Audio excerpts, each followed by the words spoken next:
On this day when we give thanks and families gather around tables, it is only fitting tonight that we focus on a San Diegan whose livelihood is making tables, and thankful for doing so.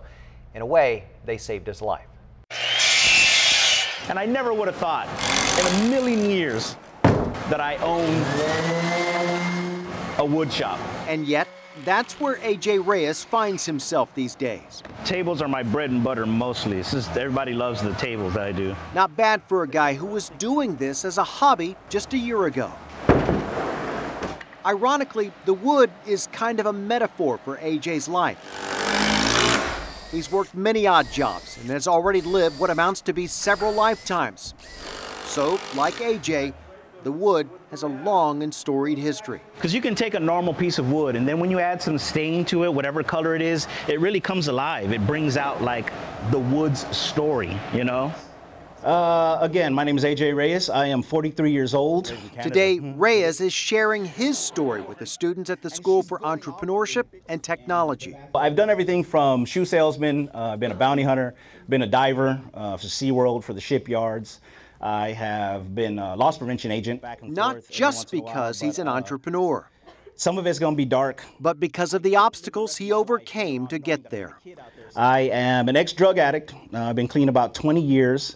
I've done all kinds of jobs, like you said, from, Not just any drug. Reyes was hooked on crystal meth, and he didn't get it from just any dealer. Turns out my mom was one of the biggest drug dealers in Southeast San Diego. And like most drug dealers, his mother was eventually caught.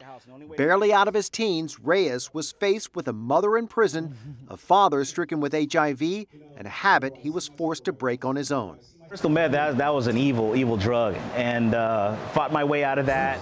And so, like that finely stained wood, Reyes now has a second life.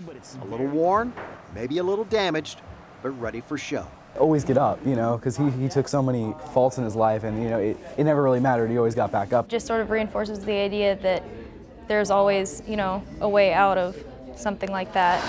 And where he is today is just fine with A.J. Reyes, taking a plain piece of wood, reshaping it, and giving it new life. You got this concept in your head, next thing you know, it's a real thing in front of you, and it's like, that's a good feeling.